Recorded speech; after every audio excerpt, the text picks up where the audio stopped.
Welcome, everybody. Thank you so much for joining us. My name is Chloe Jury-Fogel, and I'm on the video team here at Lincoln Center. I'm very happy to be here with all of you. In just a minute, we're going to join Lincoln Center Orchestra trombonist Chris Crenshaw for a live masterclass. He'll be sharing his expertise on how to create vocal effects on the trombone. After the lesson, Chris will answer a few questions. At that point, I'll jump back in and explain how to ask your questions. For now, we hope you all enjoy. Chris, the floor is yours. Thank you. How's everyone doing? Hope everyone is coping with the events going on in the world as best that they can. And hopefully we'll bring some joy to whatever situation you're involved in. Keep praying for those who are doing their best to get through this tough time. And for those who have lost loved ones, I send my condolences. And I pray that the family is doing the best that they can. So what we're doing today is we're learning about this baby and how many voices and things you can get out of it. This trombone is a very, very awkward instrument, but in the right hands and with some practice and with some things that we're going to talk about in this lesson, you'll probably have a little bit more of an open mind as to how to approach the trombone. And I want to start with just focusing on those things that we grew up getting from our teachers and from our parents and everything about imagination. And the imagination is very, very important when you're dealing with playing music or when you're dealing with comedy, when you're dealing with acting, you're dealing with all sorts of things. You have to have a very, very wide open palette to get whatever voice it is that you're thinking about. You just have to really just open up and expand and listen and try to take in as many things as you can take in, because if you come in with a limited imagination, then the ideas are not really going to flow very well. And I was looking at Mel Blanc. I was looking at the man of 1,000 voices. And for those of y'all who don't know who Mel Blanc is, Mel Blanc is the voice of most of the Looney Tunes characters that you grew up listening to. Bugs Bunny, Tweety Bird, Porky Pig, Daffy Duck, Yosemite Sam, Pepe Le Pew, all of those voices. And it was hard for me to believe when I was so young that one man was all of those voices. And he had such a timbre, he had such a palette. I mean, the 8-octave range. He could sing, he had perfect pitch, he could method act. I mean, it's just one of those things that was just a phenomenon. He was a really, really big hero of mine. And so when I was growing up, I had a very, very good liking into impersonations and voice characterization and just impressions and just trying to imitate voices and it helped with developing my voice on trombone. And so much so that I've incorporated a lot of that, what I'd hear, a lot of those screams and shouts and yells and cries and all those whistles and everything, and I try to incorporate it onto trombone. And it was also with the help of a little bit of listening and being influenced by Tricky Sam Natton, Wycliffe Gordon, my teacher and friend, confidant, Ed Newmeister, Al Gray, Tyree Glenn, Woody Woods, so many others, and so on and so forth that you can just think of. But having that imagination and just being wide open to trying new things, singing, doing a lot of singing. I came up in church, so singing was very, very important to me. And also that helps with mouthing phrases. Sometimes you have to slow down and mouth the phrase that you want to say, like the word always. Like you have to look at yourself sometimes in the mirror and think about what you're doing with your pitch.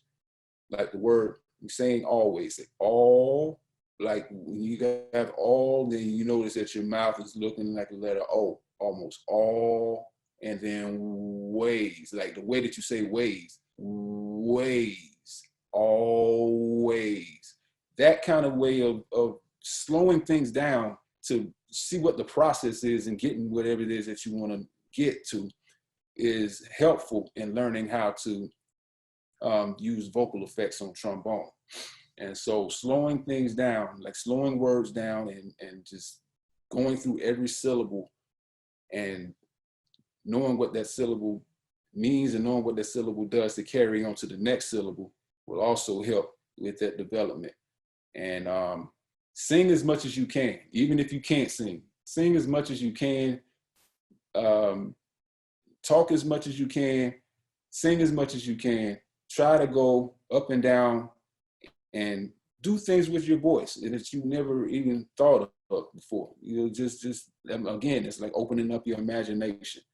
But the thing to playing the trombone and having all of those voices come out is you have to have a great fundamental bass. That fundamental bass is very, very important. I'm talking about long tones. I'm talking about having a very good tone up in the middle register, the top register, and the bottom register.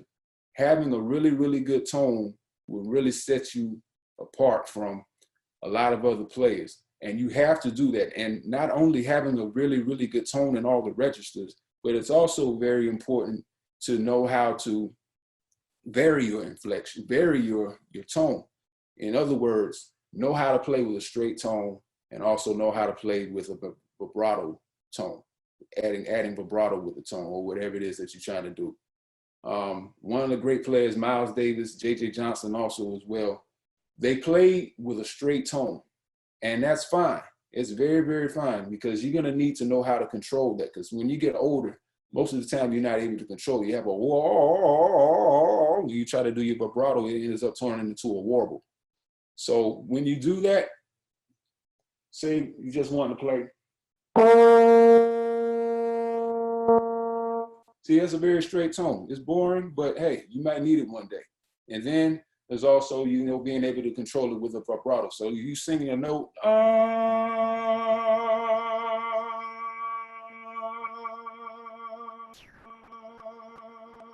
you notice how I'm doing the vibrato, I'm adding it in, I'm kind of controlling it.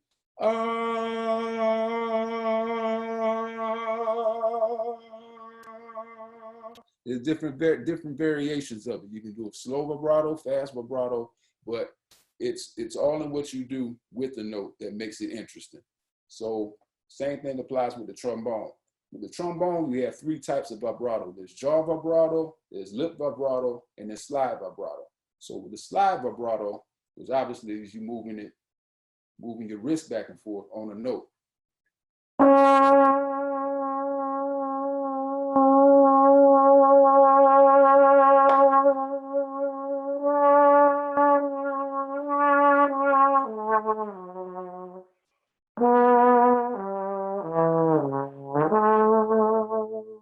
You see? And you're moving it back and forth, and that's one way to get vibrato. If you think about somebody like Tommy Dorsey, that's a guy that I'm getting sentimental over you.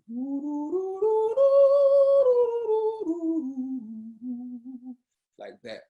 And so that way of playing with slide vibrato is very, very, very smooth, but you still have to have control of your note and have a really, really good sound to be able to move up and down the partials and being free with the partials. That's also with having the mouthpiece up to your mouth. The freer you are when you're doing that, the better off that you're going to end up being when you're moving up and down and playing all these phrases, because it's just like an athlete that is very, very strong, but is not flexible at all. That means that you have a stiffness about you, and that stiffness will come out in your sound if you're not, careful. So always work on being flexible as well as being able to have a nice quick tone like that. And as far as the other two types of vibrato, jaw vibrato, you hear a lot of singers sing that way, and then you can see it whenever they go kind of the same thing on trombone.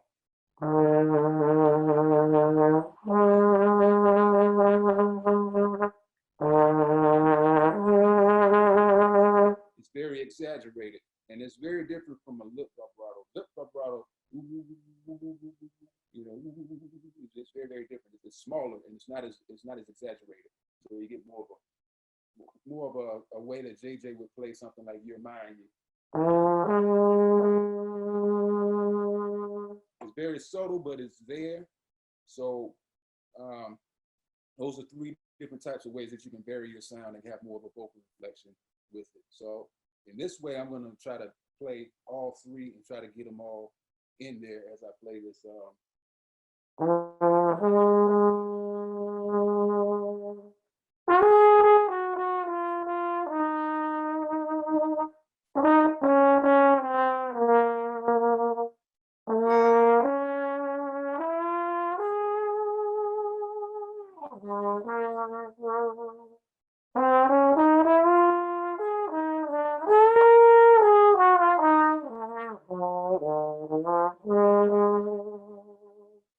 Sometimes they refer to the slide vibrato. I know they refer to it in the hip-hop world as shakes to really get more of a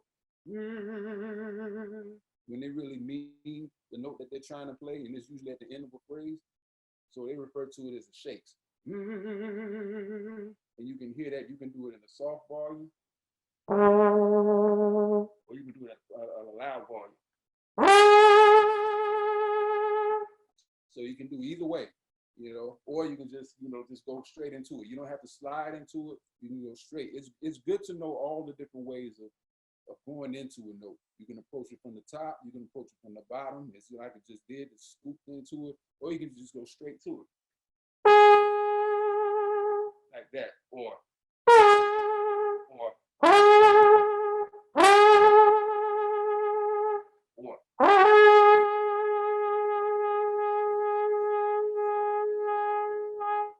It's actually a pretty good exercise that you can do to control the vibrato that you have, especially with your lip and your jaw. So you can also apply this exercise to when you're playing with lip slurs. So lip slurs, you have like that, right? So those are your lip slurs. But what you do is you put it on metronome on 60, and then you set it, you play one note at a time. So it's 1, 1, 1, 1, and then 1, 2, 1, 2, 1, 2, 1, 2, 3, 1, 2, 3, 1, 2, 3, 1, 2, 3, 1, 2, 3, 1, 2, 3, 4, 1, 2, 3, 4. And just keep adding the number every time you pass the fourth time. So you end up doing 5, and you end up doing 6, 7, and 8. The 5, 7, and the 9 are pretty. The odd numbers are pretty difficult to do, but you just have to trust your time. It's just trying to fit 5 even beats into one measure, basically, dude. So that's your lip slurs, but I'm doing vibrato now.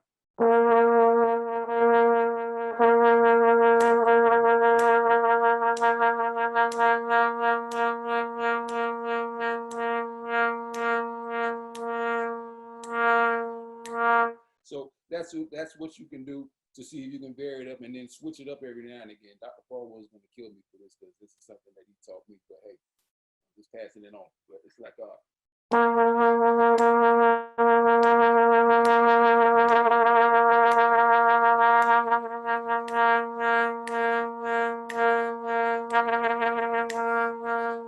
so like that. So that's the way that you can work on varying your vibrato so you can use it as you need to. All right. So we talked about inflections and having no inflection, and also playing with inflection from a vibrato standpoint. 3 types of vibrato: slide, lip, and jaw. Okay.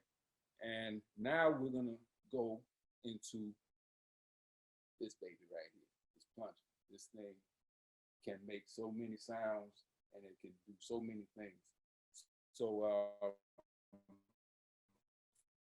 starting off, the different types of plungers, and then the technique. So this obviously is a sync plunger. If you take a look at it, it's been doctored up a little bit. With a hole, I cut a hole in the middle of it so I can have less resistance. And as you can see, it's been, you know, the lip of it has been cut a little bit underneath the bottom of it. And so what that does is it gives the plunger a little bit more flexibility. Most of the plungers that you have, they come off pretty soft. I mean, they start off hard. I've done this since 2005, and Wycliffe cut this one for me, and I've cut my other ones ever since then. And so you can also see this one is a little bit harder, and I use it just for section work because a lot of my guys also have harder plungers.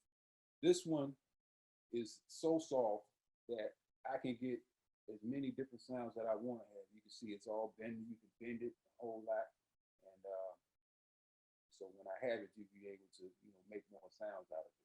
It's a little bit harder to control, but once you get a grasp of it, then it's pretty cool. See how I'm holding the plunger? I have a pretty big hand, so I'm able to hold it and actually able to palm it. So what I like to do is I like to put my index finger over on one side and my other 3 fingers on the other, and of course my thumb is holding it on the end. And so when you put it on, what happens is we get some control. And see, like I said, I have big hands, so I'm able to even get like this part of my hand is able to be on the bell.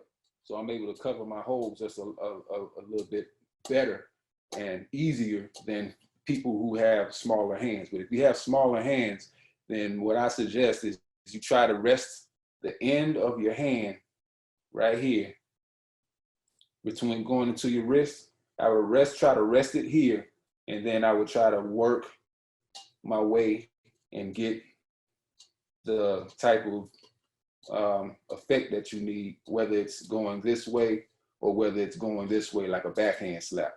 So you could get more of that type of deal. Or you can either get the you can't see me type of thing here, doing it like that. So 1, 2, and 3. And we'll talk about that a little bit later once we start getting these sounds out. But here's the plunger. And one thing that you can do when you're playing the trombone or any instrument that can do it, the trumpet can do it as well, is that you look at yourself in the mirror as you're playing, so you know if you're covering the hole all the way or not. So see, I had to turn it around just a little bit and see. And the only way that you know that you're covering the hole is right now is if you're looking in the mirror, you can see, but you just kind of have to feel once you are away from the mirror. You just have to feel and go for it. And it's important to know that you have to try to get a tight sound, or tight, it's closed all the way. And here's some positions that we could talk about when we're doing plunger work. So we have all the way open, or all the way closed.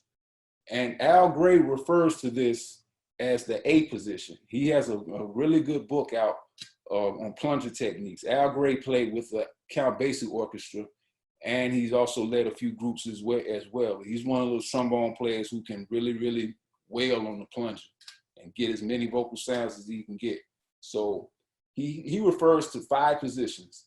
There's the A position, and he refers to them as letters. A position, this is all the way open, is the E position, and then half closed or half open, depending on how optimistic or pessimistic you are, is the C position. Okay, so we have A position, C position, and E position. Okay, and in between that, we have the B position, and we have the D position. Okay, so B and D are a little bit harder to kind of figure out a little bit, but once you get A, C, and E down, then it's gonna make life a whole lot easier on yourself. Okay, so so what A position really gets you, the sound that it gets you, is kind of is a closed sound, depending on how loud and soft you play. If you play loud, you're gonna get kind of like a car horn sound, something like this.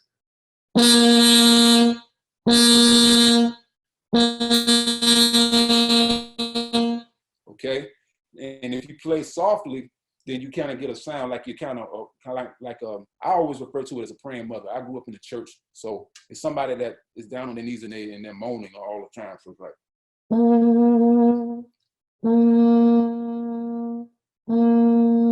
there's no inflection at all.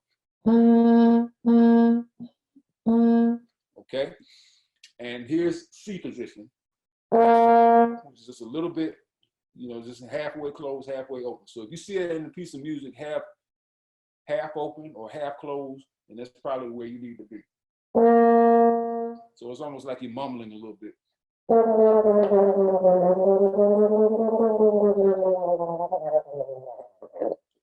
so it's like you're moaning on, like you kind of like mumbling a little bit, like under your breath a little bit.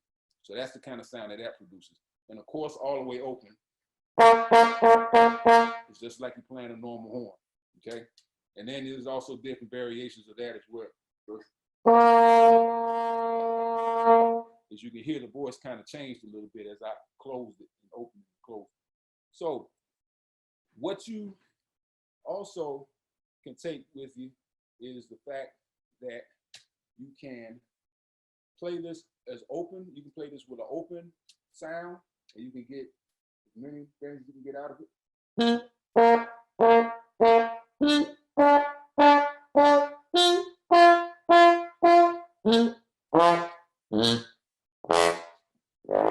Okay, so you got that going on. But for you guys, trombone players, check this out. Sometimes when we're opening and closing the plunger, sometimes we get this thing that's happening that goes like this.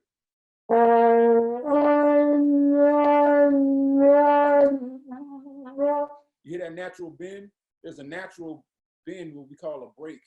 There's a natural break that happens, and I'm not even maneuvering my lips or anything. Everything is still.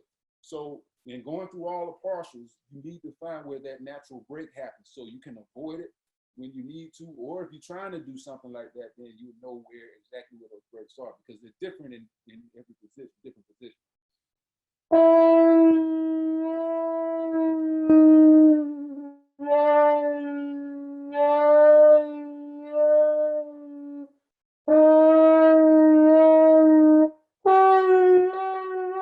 You hear it makes the pitch a little flat, so you probably just need to adjust just a little bit, just so you can be accurate with what you're doing, or you can just use it to an effect. Like for instance, like somebody's really really sad,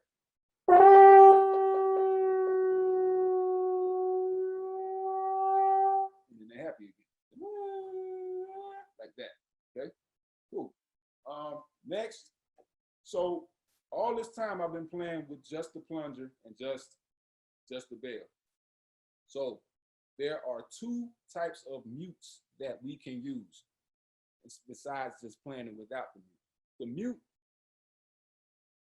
The mute gives the trombone a different character.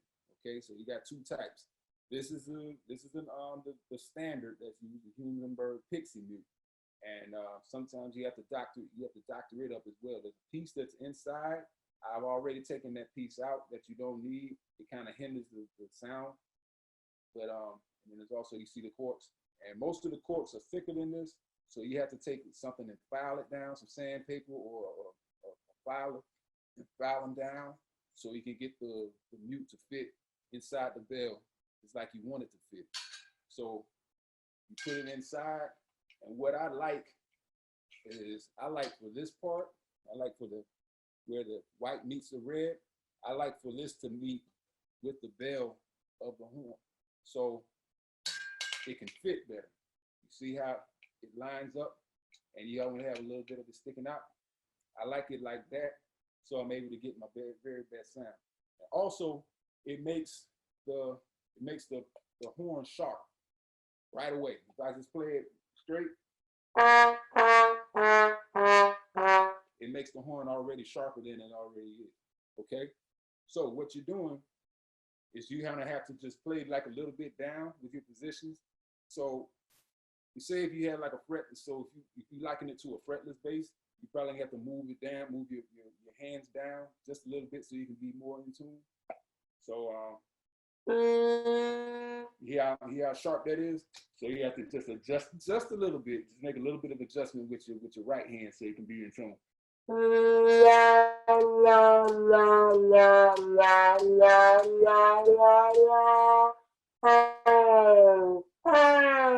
it gets more of a nasal type of sound. Okay, it's almost like you got something stuck up your nose and you kind of, you're really, really annoying type of deal. So you get that happening. Okay, now the difference between this one and this one is, one, I can play the whole entire range of the horn with this mute. This mute allows me to reach down into my lower register. And it was always something when I read about Tricky Sam Nathan, about how his range was very, very limited, it was limited just because this mute right here is actually a trumpet straight mute. It's the non-parallel. There you go. Turn right there. Actually, yeah, like that. It's the non-parallel Magacy and Busher mute. It was made in England in around the late 1920s, and this is a mute, kind of the same type of mute that Tricky Sam Nanton used in his work. If you hear a lot of Duke Ellington's charts, like Black and Tan Fantasy, like some parts of Black, Brown, and Beige, you hear him playing in that style. And you also see that he plays in a very, very high register, because in the middle register, it really doesn't speak well. I'll explain that in a minute. I'll show you that. But you can see the cork is a little bit different. It's a little bit thicker, so it can fit inside the trombone. So what happens with this one, the sound is a little bit heavier, but it works very well in the upper register. And that's why the sound sounds so buttery and so smooth up in the high register when Tricky Sam or anybody, Tyree Glenn or anyone plays it with this type of a mute. And I call this mute Shoutin' John for my own personal reasons. Like I said, I grew up in church, and Shirley Caesar was one of my favorite singers growing up, and she sang this song called Hold My Mule, and she had this shouting, and it kind of reminds me of her voice a little bit. So that's why I call it Shoutin' John, because when the song Hold My Mule, it refers to, there's a story about a man named Shoutin' John, and if you hadn't heard it, check it out. She's a very good storyteller, by the way. But see, like in the middle register, you hear how stuffy that is? It's very, very stuffy. So you really can't get a lot of,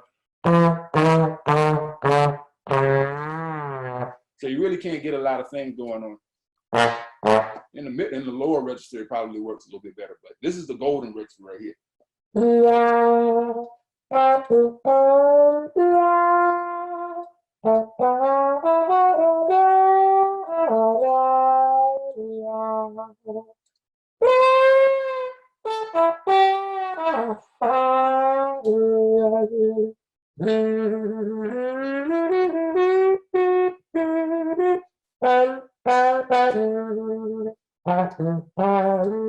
See, I tried to go down in the lower register, but it really didn't focus. The sound wasn't as focused, but you can tell up in the higher part.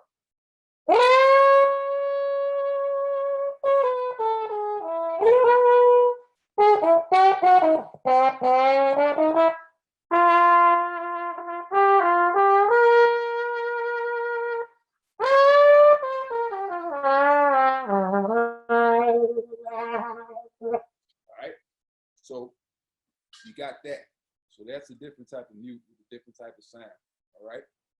And vowel sounds. Vowel sounds are very important. A, E, I, O, U, sometimes Y, sometimes W.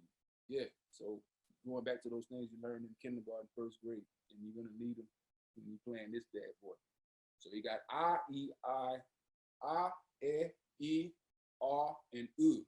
So you got those different sounds, and you also have the two sounds that really work for you, which is Y and W, Ya and Wa, Ya and Wa.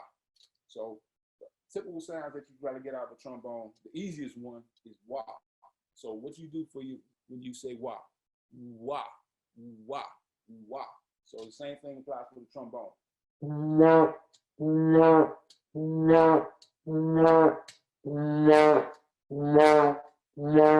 So that's more of a wah, wah, wah.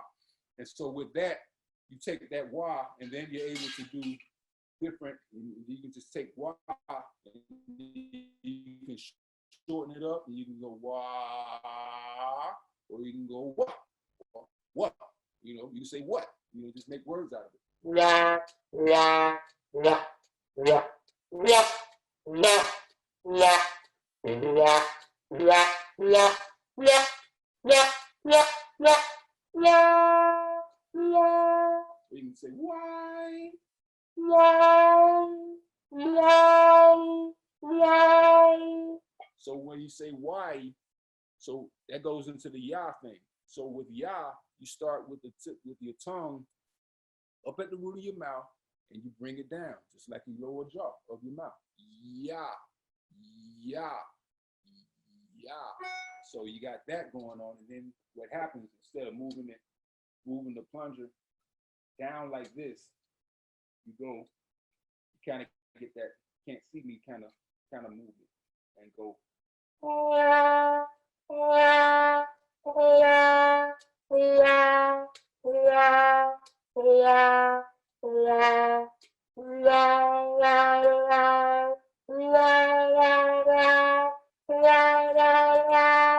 So that's how you get your ya sound. And I'm still working on that ya to really perfect it, but it's closer than I've tried it in previous years. But it's all a combination of where your tongue placement is. Your tongue is going to be high, then you're going to have that ya type of deal. So you got that ya, ya, ya, ya, ya, ya, ya. You got that thing happening. And sometimes you have to start the sound before you even go. So you say wah, wah, like wah, ya, or ya, wah, ya, ya. So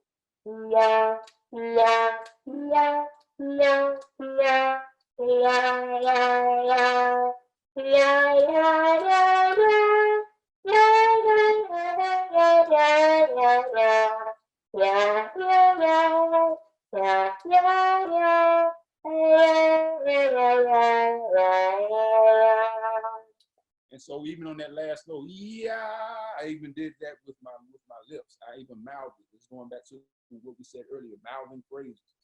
Sometimes you have to do things that are unconventional on your instrument to get what you want to come out. So in that instance, I actually had to say ya with my lips, and it's something that's frowned upon in the legit world when you're learning how to play an instrument. Is like some things that you talk like, no, don't do this, don't do that, don't do that, and it's actually welcome in jazz. So sometimes you have to move your mouth around a little bit to get the sounds that you want. So I peel my lips back to get that E type of deal. So I peeled my lips back. It's something that we don't do as trombone players. Trumpet players sometimes have to do that. But I actually started doing that in 6th grade, and I just kept it along with me. And I heard Wycliffe do it one day 2 years ago. 2 years later, and it's like, okay, he's doing it, so great. I'll just keep it. All right. So, so you have all your noises that you can do. And then it's all about trial and error. It's all about just trying to do things and just trying to make phrases and trying to make tones that you can do. Sometimes if you feel like you want to yell, there's also some growls that you can try and do. So growling requires either 2 things. I'll say 3. You can either hum while you sing or hum while you play. I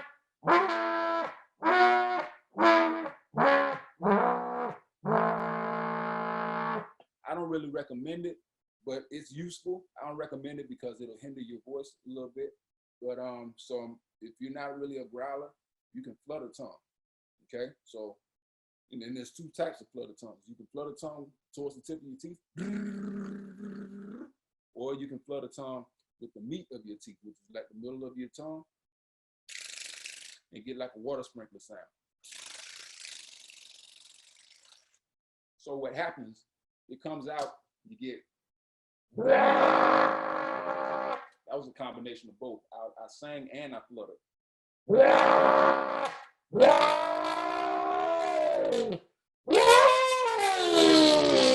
So that was flutter tongue right there. All right, and so here's the meat of the tongue.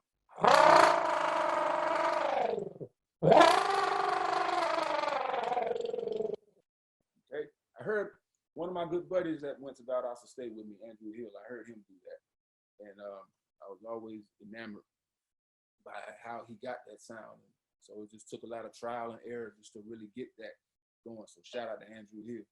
If you're watching, if you're not, you probably watch it a little bit later. But hey, you can get all types of sounds out of it. It just depends on what you want to do and how you want to approach the horn. Okay, so you can get your cry on, If you feel like crying,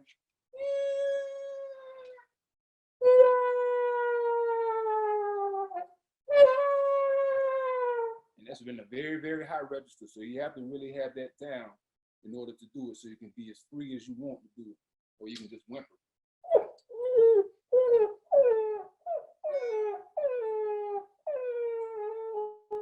All right, so there's a whimper, and then here's a laugh.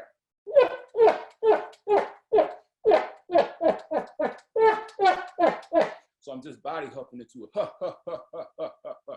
Get familiar with any consonants that you can use. You can use T, you can use D, you can use H, and you can use B as well. So you can buh, buh, buh, buh, buh. You can ha, ha, ha, ha, pa, pa, pa. Any hard consonant will work to get in all different types of sounds that you want to do. So like I said, that's a laugh. You can try to say names, or you can just try to say the alphabet. You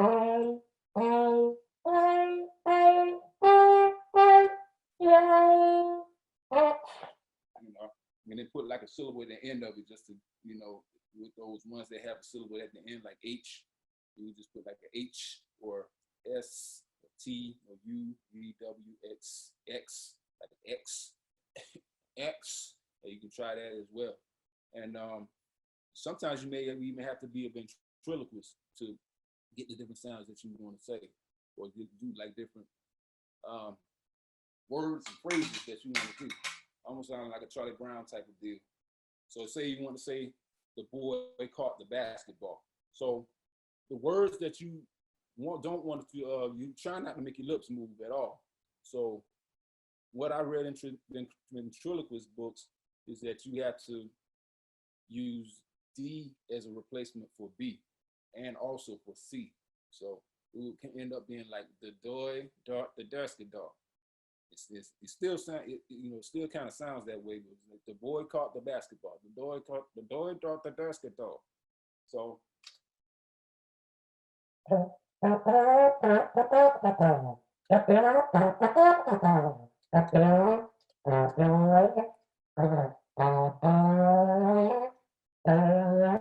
boy caught the basketball.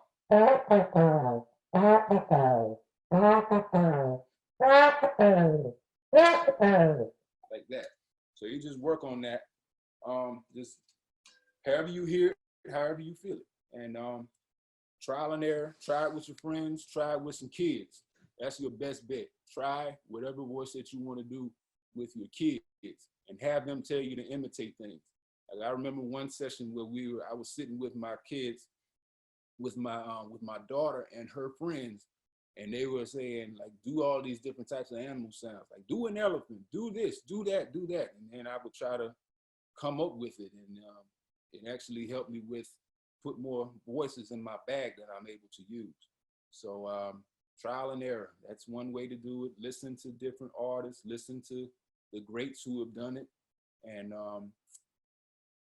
that's pretty much all I have to say with that in regard. And just keep exploring, and you'll be surprised with what you come up with. Amazing. Thank you so much, Chris. So for anyone just joining us, this is a masterclass by Chris Crenshaw, who's the trombonist, one of the trombonists for the Lincoln Center Orchestra here at Lincoln Center in New York City.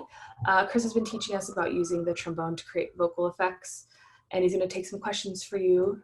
But before we get started, I just want to take a moment to give a huge thanks to all of our supporters who help us do what we can to serve the global jazz community.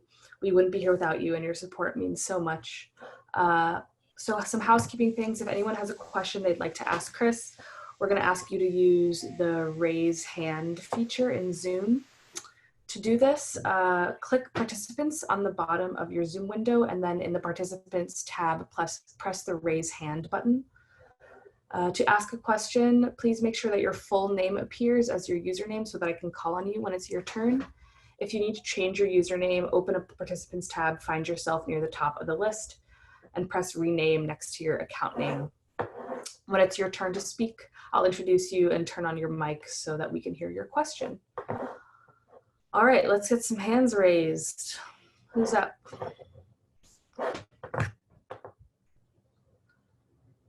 Come on, I know you're out there. Questions for Mr. Crenshaw? Everyone's still recovering from those sounds. All right, we got a question from Mr. Adam. Adam Abdelkalek. Sorry if I'm mispronouncing your name. Adam, you don't have video, so you can just go ahead and ask your question. Yeah.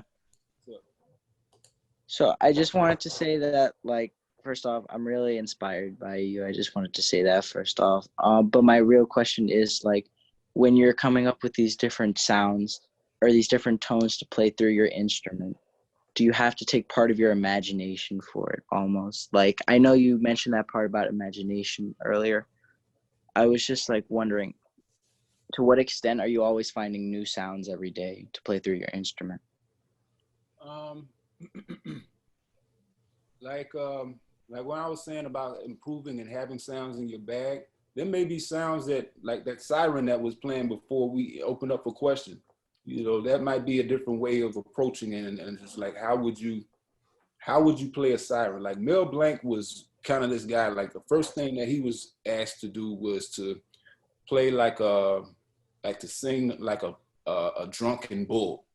You know, so imagine what a drunk bull would sound like. And so he had to come up with that type of, but it was his version of it. And so if you think of a sound or think of something that you want to try and imitate, you try to like hear whatever that is, and then use your imagination to come up with your own version of that. Like like I was sitting, like I was taking pictures one day, and there were cows out in the meadow. See, I live in the country, and there were cows out in the meadow, right? And they were all far away. So I just started playing my horn just started playing tunes, and then they ended up coming closer, right? They started coming closer to me. And so I ended up just, okay, you gonna come up to me? So I just thought about cows and started just playing cow noises.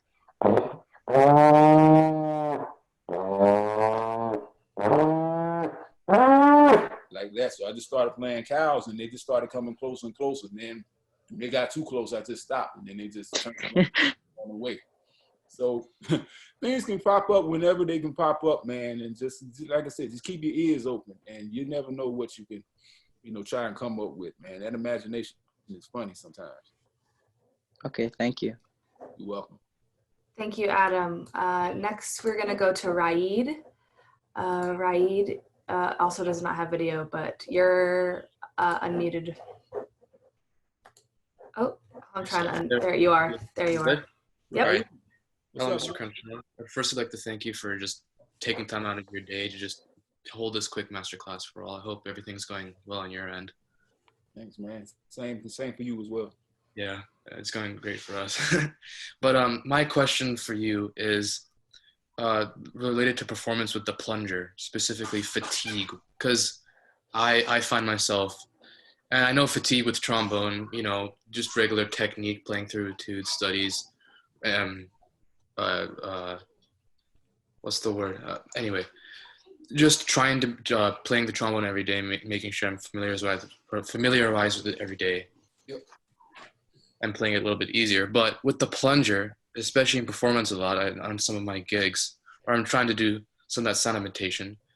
So throughout the song, I feel myself getting tired a lot quicker than I would be playing trombone regularly, right? Because I have my one hand on the bell now, flapping away with the plunger.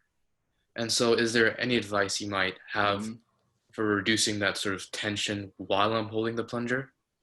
I think there's one thing that I actually forgot to mention. You have to find the area where you can rest the trombone on your shoulder. You have to really find that if it's a matter of just sliding the bell up and down. You can't see me, but it's a matter of like sliding the trombone as far up or as far down as you need to, so you can be more comfortable in holding it, and that will release some of the tension. And you also have to think of yourself, and Vincent Gardner was really instrumental in laying this one on me. It's like you have to picture a thermometer. Instead of it going up, you have to picture it going down. And so that when it picture it going down, then it calms you down. So you will have to stress yourself out about playing plunger stuff. But it goes back to having the technique and being able to be free with the embouchure and the aperture. You're having to do long tones up in that higher register. Sometimes the Caruso method will help as well. It's like if you hold out a note and go to the next note and go to the next note, but instead of breathing through your mouth, you breathe through your nose, so you can hold that position in place, and being able to feel the burn from your corners. Because you feel the burn in your corners, then that's a good thing. If you feel it in the middle of your mouth, like you get ring around the mouth whenever you play, and that means you're using the wrong muscles. So you do like a pivot exercise and find where your seal is most comfortable.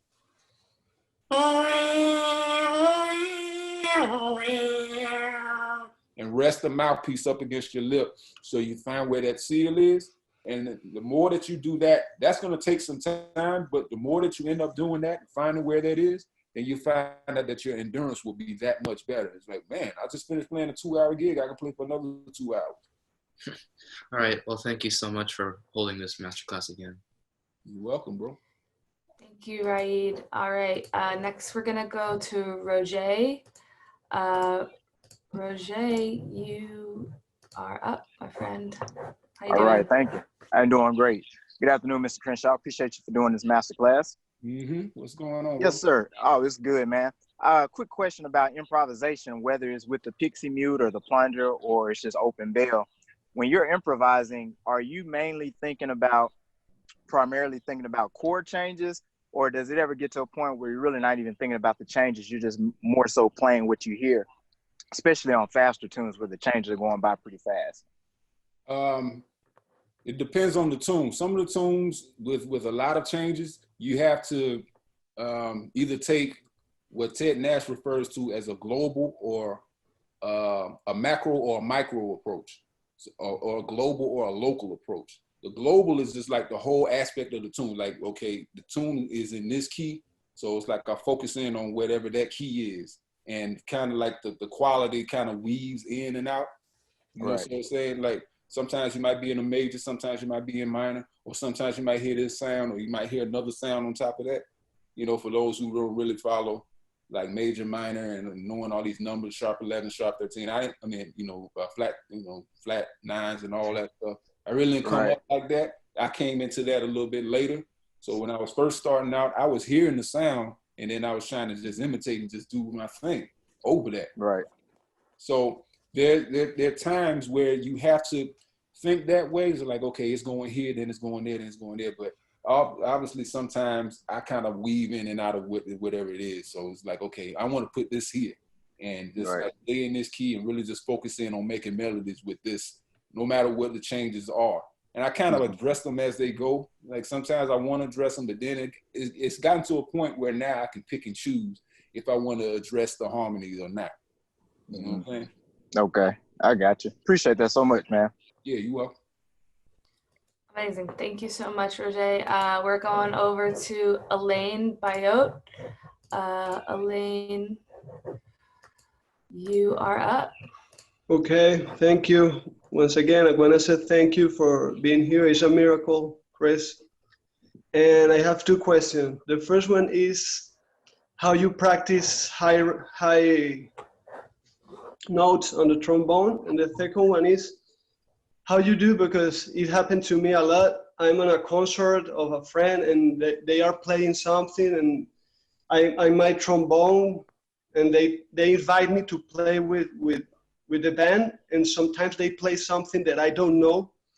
What I try to do, because I'm learning from you that on YouTube videos, that sometimes with 2 notes or 3, you can set a lot. That's what I try, because Miles said that if you don't know the tune, play without fear, because the worst thing that can happen is play 1 tone or a half tone out of the tone. But I don't know if you understand me, but Those are my two questions. What you do if you don't know the harmony, or you don't know the melody of what the band is playing, but they want you to play with the band, like 2 or 3 rounds of improvisation.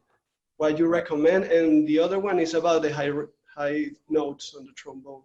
Gotcha. I'll address the high notes first. So there's some books that you can read through, or like the Rochu, the Bordoni, the Melodious Etudes.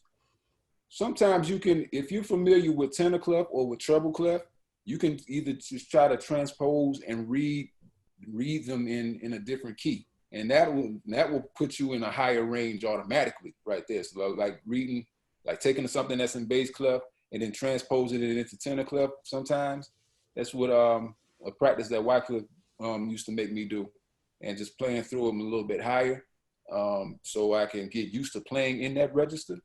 The other thing that I recommend, like I said, about the partials, is just pivoting your mouthpiece and finding where your seal is most comfortable. And the Caruso technique is when you're just holding a note, say you hold it for 8 counts, starting off in like a G.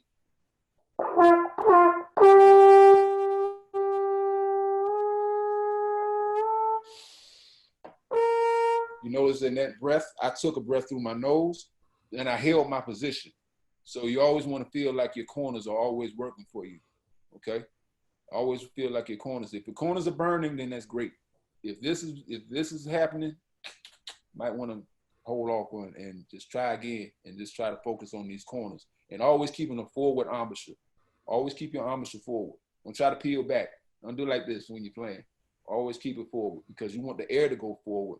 So your embouchure has to be forward. Not too forward like you're kissing somebody, like, no, not that. Just somewhere in between a kiss and a pucker. Somewhere between this and this. So kind of like a normal position. And then as far as learning tunes on the bandstand, yeah, there've been some instances where that's happened. It's like, yo, I don't know this tune. And so I would try to peck my way through it. Miles Davis talked about pecking sometimes. And Wallace Rooney actually said something along the lines of that. Shout out to the late, great Wallace Rooney. He was talking to Chick Corea about being on the bandstand with Tony Williams.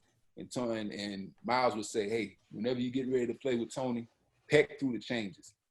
And so that means like take a phrase like, obviously on the horn. So it's like, take something like a blues. So.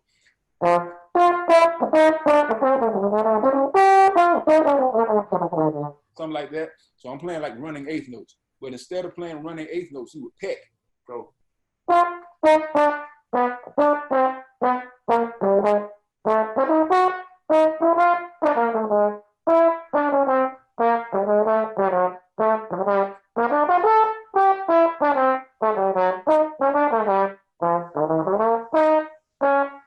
So it's like, so what you're doing is you're taking the phrase and breaking it up a little bit, breaking it up.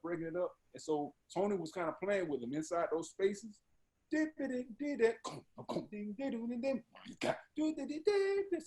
So it's like an interaction sort of thing. And then once you leave the bandstand, find the original composer of whoever wrote that tune and check out their version of it first on YouTube or wherever it is you want to check it out. So like Mas or something like Lubasa, check out Kenny Dorham's version first. Or something like a bebop tune, like any Monk tune, always check out Monk's version first before you check out anybody else. Check out the original composer. Thank you. Yeah. Thank you, Elaine. All right, so we have time for a couple more questions, but before we move on to the final questions, I just want to say we have got a great lineup of live events that we're going to be hosting for free for you throughout the coming days during this time, including more masterclasses and conversations with members of the JLCO. We've got a really fun Q&A session with Wynton on Monday nights and then again on Wednesdays with special guests, live performances, free education classes, and more. Our next masterclass is going to be led by Chris's friend, the great Vincent Gardner. That will be Monday, and he will be talking to viewers about his list of essential jazz records to have in your collection. We'll be broadcasting live on the 6th, Monday, at the same time right here on Zoom and also on Facebook Live. But for a full list of upcoming events and lots of our archived concerts, free education programs, and more, please check out Jazz at Lincoln Center's brand new online hub at jazz.org. That's jazz.org, and it will take us to our new online hub. You can also keep up to date with us on social media. Just search for Jazz at Lincoln Center on Facebook or follow us on Instagram and Twitter at jazz.org. So thanks again for everyone for joining us and for being part of this community. If it's within your means, please consider making a donation. Jazz Lincoln Center is a nonprofit in New York City, so we are committed to entertaining, enriching, and expanding a global community for jazz. We're very grateful for all the support, and to our supporters and donors, we cannot thank you enough. All right, that's all I'm gonna say. Thank you for bearing with me. So we have a couple more questions. We'll try to get through the rest of them. So let's move on to Aiden Coleman. Aiden, you are unmuted. There you go. Hey, Mr. Crenshaw, how are you? I'm well, Aiden. How you doing? I'm all right. My question just had to do with, in terms of voice and all that, how you implement that in arranging and in translating it not just to you, but to a whole section or to the whole band. Wow. You need to, that guy's trombone really needs to come out. It's something. Aiden is one of my students, so he's heard most of this before. But in terms of putting all of those inflections in through the whole entire band, first of all, you have to trust that your band can do most of those things. They're able to just go in the direction that you want to go. For instance, saxophone bending down, saxophones is either bending their pitch up and down or shrieking, and all of this is you have to find out what the instruments can do and what they can't. And so we always asking questions all the time about those types of things, and then being able to put it in your arrangement, you have to understand what each instrument can do, like how far up or how far down can the guitar play, how far can they bend, and what, that there's different types of sounds that they can do either acoustically or electrically, or finding out what the flute can do, finding out what the clarinet can do, so that's how you first, explore and brainstorm, and it's okay, they can do this, but they can't do that. That's too far off the horn. Just find out the range of their instrument, and then find out the different timbres that they can get. Harp as well. Just finding out what the harp can do, what the changes of the harp they have to do with the pedals and everything, because it's a very involved process. So it's just exploring, asking questions, and then, like I say, trial and error, and just see if you can get them to think in your way of thinking. So like, okay, I want you to growl here. I want you to, scream here. This stuff, sort of thing like that. And so it can happen, but it's just you have to trust yourself and trust your choices, and then trust them to be able to make those things happen. All right, thank you so much. You're welcome. Thank you, Aiden. We're gonna go on to Travis Cook. Travis, you are up. All right, thank you, Mr. Crenshaw. Yo. I was just wondering, so throughout here's my video. Earlier in the masterclass, you mentioned kind of like emulating words on the trombone. Yeah. I was just wondering if you have a tune with like famously known words, do you ever try to play through that tune thinking about emulating the words? Let me think of a tune that's let's see, something like "Yes Sir, That's My Baby." So let me take this. Take my other pen. So something like "Yes Sir, That's My Baby." So the first word you say is yes. So automatically you think about yes, yes, yes, yes. So you really can't say "sir," which you can kind of get close to it. So I kind of like bring my lips back to say "sir," like "yes, sir." So it's like mouthing, like pretending that you're mouthing the piece. Yes, sir. So it's kind of like what you would do with your lower jaw.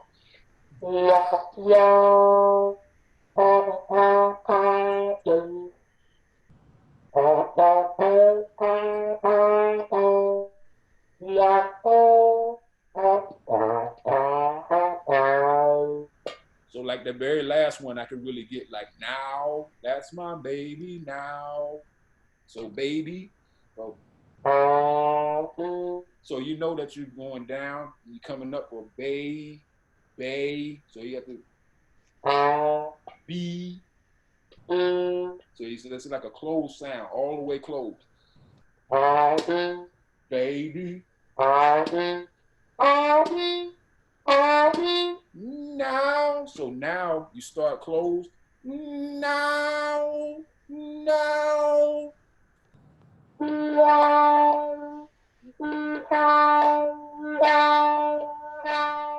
So it kind of help out with the pronunciation of now to get that in.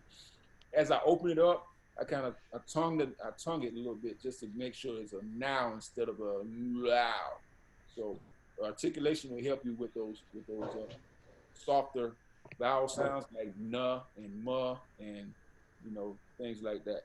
But you gotta slow things down and just remember and just think about what you're saying, and then kind of just make that way of just talking that way into it, making your phrase happen like that. It's a slow process if you really, really, really want to concentrate on that. But the more the better. I remember one time Duke was saying that Tricky Sam pronounced somebody's name like Betty Roche, and Tricky Sam name was right there, Betty Roche, like that on the plunger. So it's possible.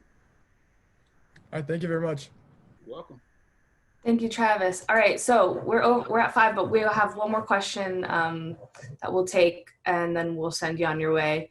This final question is from Gabriella. Gabriella, are you with us? Yes, I am. Go ahead. Hi. Hey. Well, first of all, thank you for doing this. And I was actually, it's kind of off topic, but me and my school, we came to for the Jazz Lincoln Center concert in January, and we saw you do God's Trombones. Yes. Okay. So we saw you do that and watch it. First of all, that was like my favorite part of the performance, and it's kind of a vague question, but my question to you is, what was your main focus when you were arranging it? What were you thinking about? What were you trying to accomplish when you were writing, arranging the songs? Wow. God's Trombones, they had a lot of that started when we were in Cuba, and Wynton came and approached me and asked me about writing God's Trombones. And I was familiar with James Weldon Johnson just because of Lift Every Voice and Sing and quite a few more of his works. But then I had to really get deeper involved. So it involved a lot of reading and studying and finding out where he was coming from with all of everything that he wrote.